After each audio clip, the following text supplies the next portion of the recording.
বিএনপির ভারপ্রাপ্ত চেয়ারম্যান জনাব তারেক রহমান ৫ দিন হলো বাংলাদেশে এসেছেন। বিএনপির নেতৃত্বের সর্বোচ্চ পর্যায়ে তিনি সকল আশা-আকাঙ্ক্ষার একেবারে সর্বশেষ ভরসাস্থল।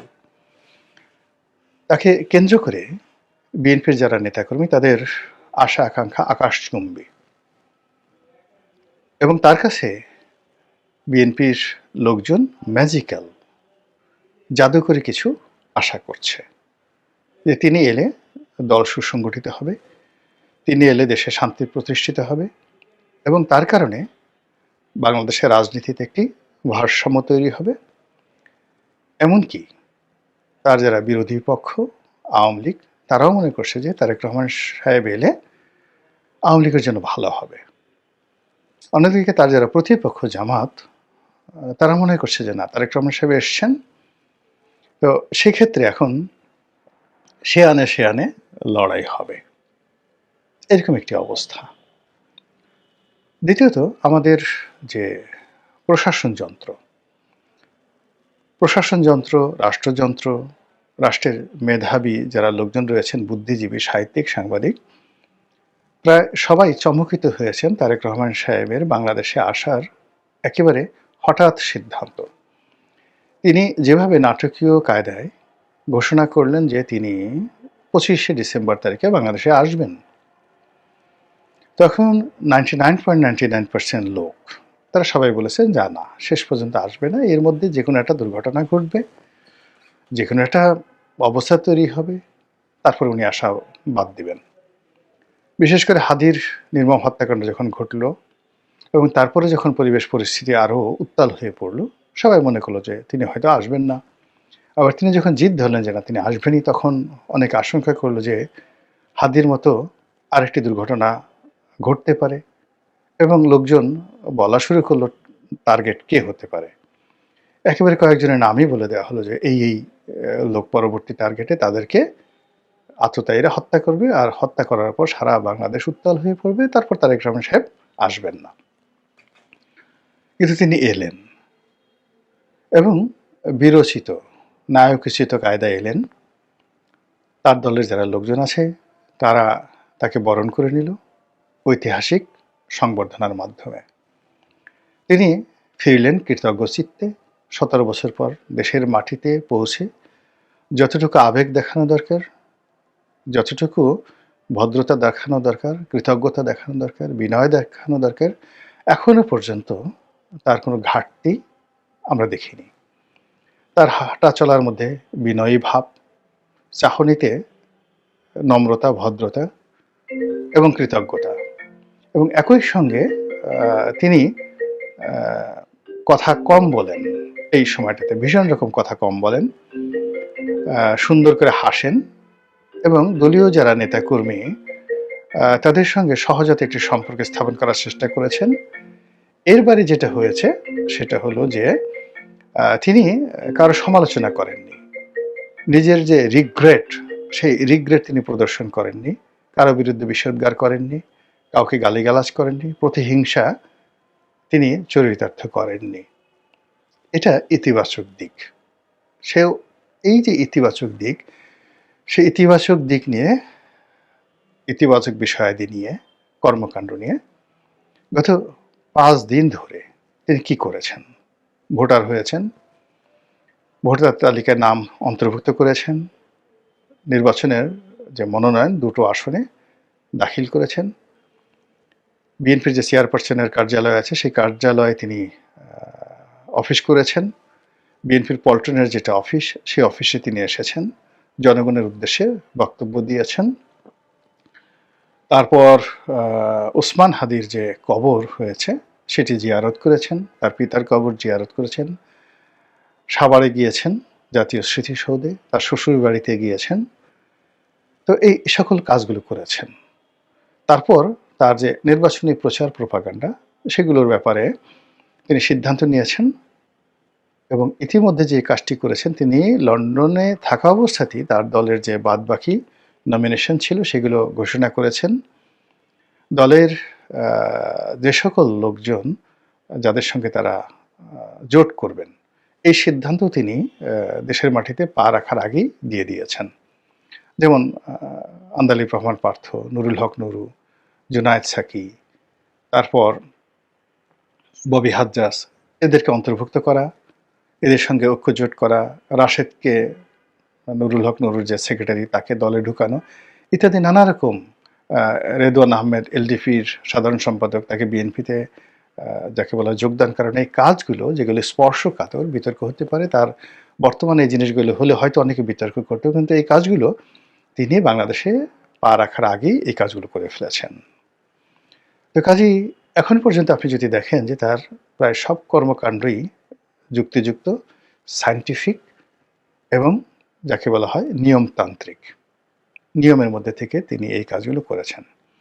এখন প্রশ্ন হলো যে তিনি এই যে সামনের যে দিনগুলো বা যে সময়গুলো রয়েছে, সেই সময়গুলোতে তার এই নিয়মতান্ত্রিকতা, তার ধারাবাহিকতা, তার এই ভদ্রতা, সব কিছু মিলিয়ে তিনি কি কাঙ্ক্ষিত মাকামে বা গন্তব্যে পৌঁছাতে পারবেন কিনা, বিজয়ী হতে পারবেন কিনা এবং প্রধানমন্ত্রী হতে পারবেন কিনা।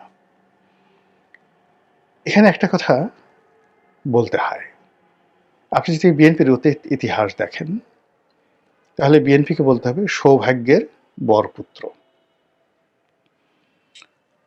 তারা যে কয়বারই ক্ষমতায় এসেছে, নিয়তি তাদেরকে ক্ষমতা এনে দিয়েছে, এবং সেই ক্ষমতাগুলো যে কয়বারই আসছে, তারা কখনো কল্পনা করেনি তারা ক্ষমতায় আসবে, আউট অফ দেয়ার ইমাজিনেশন।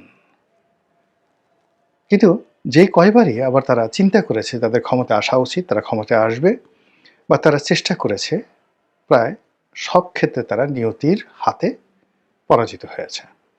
যেমন ধরুন ৭৫-এর ১৫ই আগস্টের পর যে ঘটনাপুঞ্জি, পুরো নভেম্বরের ৭ তারিখ পর্যন্ত জিয়াউর রহমান সাহেব স্বপ্নেও কল্পনা করেননি he is going to be the president of the Bangladesh, people's republic of Bangladesh. কিন্তু নিয়তি, সৌভাগ্য তাকে এমনভাবে করে দিয়েছে যে পুরো বাংলাদেশের মানুষ যেটা কল্পনা করতে পারেনি তিনি সেটা হয়ে গেছেন। আবার তার শহীদ হওয়া, মৃত্যু হওয়া, এটাও মানুষ কল্পনা করতে পারেনি, কিন্তু সেই ঘটনাগুলো ঘটে গেছে। পরবর্তীতে যখন শহীদ প্রেসিডেন্ট জিয়াউর রহমান মারা গেলেন, জাস্টিস সত্তার ক্ষমতায় এলেন। বিএনপি যেটা কল্পনা করতে পারেনি যে জাস্টিস সত্তার যেভাবে ক্ষমতায় এসছেন, সেই ক্ষমতা থেকে তাকে বিচ্যুত করে একটি সামরিক শাসন জারি করা হবে এবং সেনাবাহিনীর পক্ষ থেকে বিএনপির উপর যে স্টিম রোলার চালানো হবে, বেগম জিয়ার প্রতি যে স্টিম রোলার চালানো হবে, এটা আউট অফ দেয়ার ইমাজিনেশন। তাহলে দেখুন, তারা যেটা কল্পনা করেনি সেটি তাদের জীবনে ঘটেছে, আর তারা যেটা আশা করেনি সেটাই আল্লাহ রাব্বুল আলামিন তাদের জীবনে দিয়েছে। ৯১ সনে তারা আশা করেনি ক্ষমতায় আসবে, কিন্তু ৯৬ সনে তাদের ক্ষমতায় না আসার কোনো কারণ ছিল না। এর কারণ হলো ৯১ থেকে ৯৬ এই সময়কালীনে তারা অসাধারণ সুন্দর একটি সরকার ব্যবস্থা চালু করেছিল।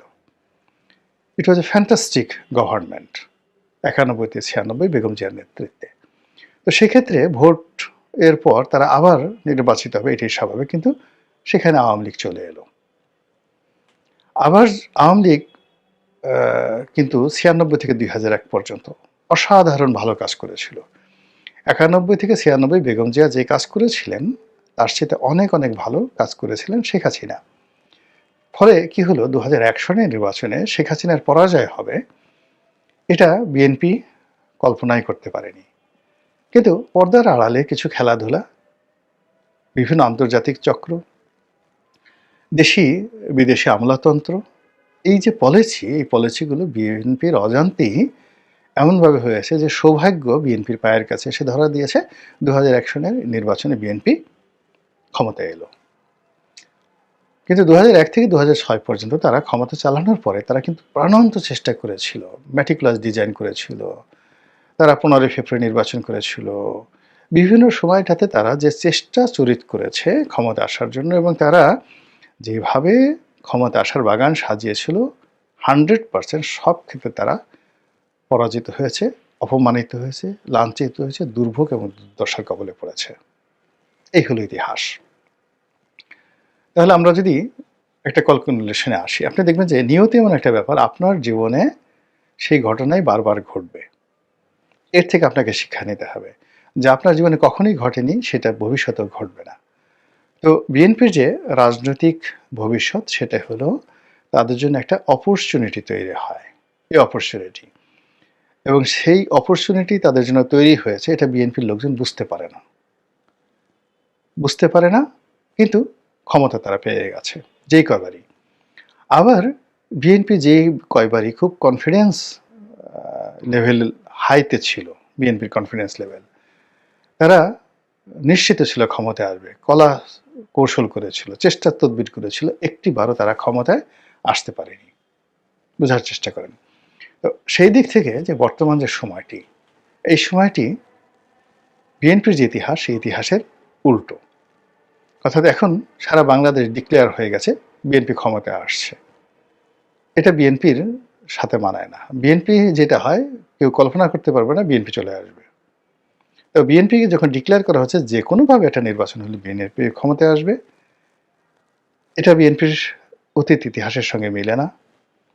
২ নম্বর হলো যে বিএনপি ক্ষমতায় আসলে তারেক রহমান সাহেব প্রধানমন্ত্রী হবেন। এই যে দুটো পোর্ট্রেট তৈরি হয়ে গেছে জনগণের মধ্যে, এই পোর্ট্রেটের সঙ্গে বিএনপির যে ইতিহাস মিলে না, এবং সেই ইতিহাসকে অতিক্রম করাটাই তারেক রহমান সাহেবের চ্যালেঞ্জ, এবং that will be the magic of Tarique Rahman. অর্থাৎ এইবার যদি বিএনপি বিজয়ী হয়, তারেক রহমান সাহেব প্রধানমন্ত্রী হয়, that will be the magic of Tarique Rahman Sahib. এখন তিনি কি সেই ম্যাজিক দেখাতে পারবেন? এই যে গত ৫ দিন তিনি আসলে যে কাজকর্মগুলো করেছেন, সেই কাজকর্মগুলোর মধ্যে ম্যাজিক্যাল কিছু ছিল কিনা, সেটা আপনাকে আমাকে আশ্চর্য করে দিয়েছে। আমরা আশা করিনি তার কাছ থেকে, কিন্তু তিনি সেই কাজগুলো করেছেন খুব দৃষ্টিনন্দন এবং সারপ্রাইজিং, ভীষণ রকম সারপ্রাইজিং, আউট অফ ইমাজিনেশন। রাজনীতির প্রতিপক্ষের জন্য, রাজনৈতিক দলের জন্য, প্রত্যেকটা ব্যাপার, এনি ডিসিশন, এটা আপনারা চিন্তা করুন। আমি এই বিষয়গুলোতে ইন ডিটেলস বলবো না, আমি শুধুমাত্র যে এটা বিএনপি যে রাজনীতি, সেই রাজনীতির ধারাবাহিকতা বলার চেষ্টা করছি। এরপরে যে ঘটনাটা হলো, তা হলো বিএনপির যারা প্রতিপক্ষ এই মুহূর্তে আছে, তারা সবাই ঘরের শত্রু, বিভীষণ। আওয়ামী লীগ বিএনপির অভ্যন্তরীণ কিছু জানে না, কিন্তু জামাত যেহেতু দীর্ঘদিন বিএনপির সাথে চলাফেরা করছে, একসাথে দল করেছে, ফলে বিএনপি কি করতে পারে সব জামাতের মুখস্থ। বিএনপির যত ইতিবাচক জিনিস আছে তাও মুখস্থ, বিএনপির যত নেতিবাচক দিক আছে, এমনকি তাদের পার্সোনাল লাইফ, তাদের সহায় সম্পত্তি, বিএনপির কোন লোকটির কতটুকু বুদ্ধি আছে, প্রজ্ঞা আছে, মেধা আছে, এটা জামাতের লোকজনের রীতিমতো মুখস্থ। কাজেই এই যে ঘরের শত্রু বিভীষণ, তারা এখন বিগড়ে গেছে, এবং বিএনপিকে পরাজিত করে কৌশলে তাদেরই বন্ধু, তাদেরই একসময়, যেটা তারেক রহমান সাহেব জামাতকে বলতেন যে আমরা একই মায়ের পেটের জড়োয়া ভাই, একই মাতৃগর্ভে জন্মে নেওয়া দুজন সন্তান, ভাই, আপন ভাই। তো সেক্ষেত্রে মানে সেই জামাত বিএনপির দুর্বলতা জানে, তারেক রহমান সাহেবের দুর্বলতা জানেন। এই কয়দিন আগে তো লন্ডনে গিয়ে তারেক রহমান সাহেবের বাসায় বেগম জিয়ার সঙ্গে দেখা করে আসছেন, নিঃসন্দেহে তারেক রহমান সাহেবের সঙ্গে দেখা করে আসছেন জামাতের আমির। তো কাজেই প্রতিপক্ষ অন্য যে কোনো সময়ের চাইতে এই মুহূর্তে বিএনপির জন্য ঝুঁকিপূর্ণ। এর কারণ হলো বিএনপির সকল দুর্বলতা, সক্ষমতা প্রতিপক্ষ জানে। আর বিএনপির জন্য সবচেয়ে ভয়ঙ্কর, এবং তারেক রহমান সাহেবের জন্য আরও ভয়ঙ্কর, বিএনপির জন্য ভয়ঙ্কর হলে বিএনপি জামাত সম্পর্কে তেমন কিছুই জানে না, তেমন কিছুই জানে না। তারা মনে করে যে আমরা জামাতকে প্রতিষ্ঠা করেছি, এই আমাদের দয়ার পাত্র। আপনি যখনই কাউকে তাচ্ছিল্য করবেন, এবং সেই তাচ্ছিল্যের ব্যক্তি যদি আপনার প্রতিদ্বন্দ্বী হয়ে যায়, আপনি ধরে নেবেন যে আপনার প্রাথমিক পরাজয় হয়ে গেছে। আপনি যাকে তাচ্ছিল্য করবেন, সেটা আপনার বাড়ির কাজের লোক হোক বা যে হোক, এই তাচ্ছিল্যের সঙ্গে সঙ্গে সে যখনই আপনার প্রতিদ্বন্দ্বিতা হবে, আপনি তার কাছে পরাজিত হবেন। এটাই ইতিহাসের নিয়ম, এটাই প্রকৃতির নিয়ম। আপনি চিন্তা করুন, কারো দারোয়ান, কারো পিয়ন, আপনি হুমায়ূন আহমেদের অয়ময় নাটক দেখেছেন। মির্জা সাহেবের বাড়িতে কাজ করতেন এক লোক, আবুল হায়াত। তো তিনি সেই মির্জা সাহেবের জমিদারি কিনে নিলেন। এর কারণ হলো মির্জা সাহেবের সকল দুর্বলতা আবুল হায়াত জানতেন। ফলে তিনি কৌশলে তার সেই পরিবারে অশান্তি তৈরি করলেন, তার ট্রেজারিকে দুর্বল করে দিলেন এবং নিলামে জমিদারি কিনে নিলেন। এটাই নিয়ম। একেবারে সাম্প্রতিক, দূরে না গিয়ে, নাটকে না গিয়ে বাস্তবে বলি, আমাদের দক্ষিণবঙ্গের রাজনীতিতে জনাব আনোয়ার হোসেন মঞ্জু, ইত্তেফাকের মালিক, কিংবদন্তি, এত মেধাবী এবং এত অভিজাত, তার সমপর্যায়ের বাংলাদেশের দ্বিতীয় কোনো পরিবার নেই। তিনি কেবল ইত্তেফাকের তোফাজ্জেল হোসেন মানিক মিয়ার ছেলে নন। 25 বছর বয়সে বাংলাদেশ নয়, এশিয়ার সবচেয়ে নামকরা পত্রিকা ইত্তেফাক 60-এর দশক থেকে 70-এর দশক, 80-এর দশক পর্যন্ত এশিয়ার মধ্যে সবচেয়ে নামকরা ওয়েল সার্কুলেটেড পত্রিকা ছিল। সম্মানিত, কমার্শিয়ালি ভায়াবল, প্রভাবশালী সেই পত্রিকার সম্পাদক ছিলেন 25 বছর বয়সে। এবং সেই 25 বছর বয়সে তিনি প্রেস ক্লাবের সভাপতি অথবা ফেডারেল সাংবাদিক ইউনিয়নের সভাপতি, কোনটার একটা যিনি তিনি ছিলেন। তিনি বঙ্গবন্ধুর খুব ঘনিষ্ঠ ছিলেন। এরশাদ সরকারের পুরো জমানাটাতে তিনি প্রভাবশালী মন্ত্রী ছিলেন। 7 থেকে 8 বার এমপি ছিলেন। রাজনীতিতে বন্ধুবৎসল থেকে শুরু করে তার সততা এবং এলাকাতে তার যে কন্ট্রিবিউশন, এটা আমরা যারা রাজনীতিতে এসছি আমাদের কাছে একটা স্বপ্নের বিষয়। তিনি তার নির্বাচনী এলাকায় একটা সময়, শেষের দিকে পেরেছেন কিনা জানি না, সমস্ত হাট বাজার খেয়াঘাটের ট্যাক্স নিজের পকেট থেকে দিয়ে দিতেন। সব ট্যাক্স ফ্রি ছিল তার এলাকাতে। এই কাজগুলো আমি স্বপ্নে দেখতাম, কিন্তু এতগুলো হাট বাজার আমি যখন গেলাম, নিজে দেখলাম, আমি দেখলাম যে ও মাই গড, আমার এলাকাতে গলাচিপে 10 মিনিটে এতগুলো হাট আছে। এক একটা হাট 30 লাখ, 40 লাখ, 50 লাখ টাকা ডাক হয়। এই হাটগুলোর টাকা আমি যদি নিজের পকেট থেকে দিলে একটা খেয়াঘাটের ডাক হয়ে যায় 20 লাখ, 25 লাখ টাকা, এ সম্ভব না। কিন্তু এই কাজগুলো তিনি করেছেন। সত্য মিথ্যা আমি জানি না, বাট আমরা শুনেছি। এমপি হওয়ার আগে শুনেছি, যেমন স্বপ্ন দেখতাম যে আমি যদি কখনো এমপি হই তাহলে আমি এই কাজগুলো করব। এইরকম একজন জনপ্রিয় মানুষ, যিনি নিজে এমপি হয়েছেন 7-8 বার, তার স্ত্রী এমপি হয়েছে, নির্বাচিত এমপি তাসমিমা বেগম, সেই মানুষের পরাজয় ঘটেছে। তার একজন পিএ ছিলেন, প্রাইভেট অ্যাসিস্ট্যান্ট, নাম যেন মহারাজা না কি। এই যে সর্বশেষ নির্বাচন হলো, সেই নির্বাচনে আনোয়ার হোসেন মঞ্জুর সেই পিএস বা পিএ, এপিএ মহারাজা, সে এমপি হয়ে গেছে। এই বৃদ্ধ বয়সে এই লোকটা এই শোনার পর অনেকটা পাগল উনি তো, মানে অন্য মানুষ হলে তো পাগল হয়ে যেত। এইরকম যে মানে যখন একটা ঘটনা ঘটে নিয়তি, আপনি যাকে তাচ্ছিল্য করবেন, যাকে আপনি কাউন্ট করবেন না, তার দ্বারাই আপনার সবচেয়ে বড় অপমানটা হয়ে যাবে। তো সেক্ষেত্রে তারেক রহমান সাহেবের জন্য সবচেয়ে অস্বস্তিকর, সবচেয়ে ডেঞ্জারাস এবং সবচেয়ে বিপজ্জনক বিষয় হবে যদি জামাত এখানে রাষ্ট্র ক্ষমতা দখল করে। এখন তো দখল করেই আছে। আগামীতে যদি নির্বাচনের মাধ্যমে, ম্যাটিকুলাস ডিজাইনের মাধ্যমে জামাত রাষ্ট্র ক্ষমতা পেয়ে যায়। দ্বিতীয়ত, জামাত যদি প্রধান রাজনৈতিক বিরোধী দল হয়ে যায় পার্লামেন্টে এবং বেশ কিছু ভালো আসন পেয়ে, জামাতকে তো ধরে নেওয়া হয় 30-35টা আসনের বেশি পাবে না, কিন্তু দেখা গেল তারা 100 আসন পেয়ে গেছে। বিশ্বাস করেন, বিএনপির ঘুম হারাম হয়ে যাবে, তারেক রহমান সাহেবের ঘুম হারাম হয়ে যাবে।